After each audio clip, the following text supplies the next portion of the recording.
Hey, sisters and brothers, welcome to week 77 of Read Through the Bible in 2 Years. In our Old Testament readings, we are in the middle of the book of the prophet Ezekiel.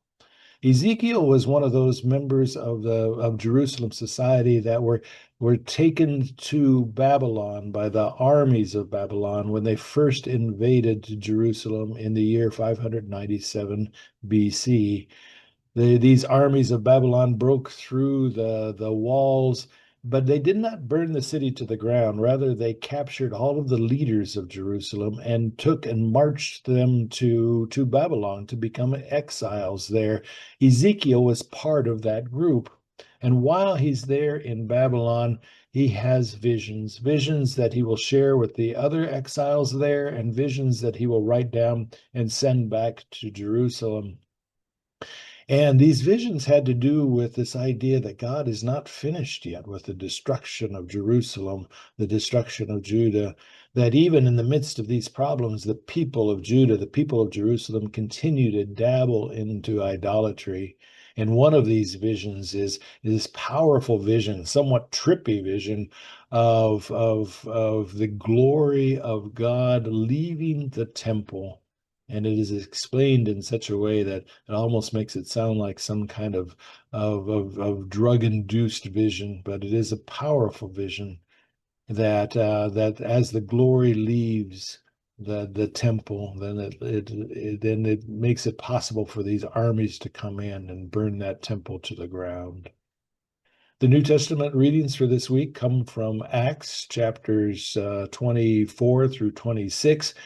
And here, Paul is in prison. He was arrested in the temple as he came back from his third missionary journey, and all sorts of charges are leveled against him by the Jewish leaders. And it becomes so heated that the Roman soldiers arrest Paul basically to save his life. And they take him to the capital of that section, which is the city of Caesarea, which is right there on the Mediterranean coast.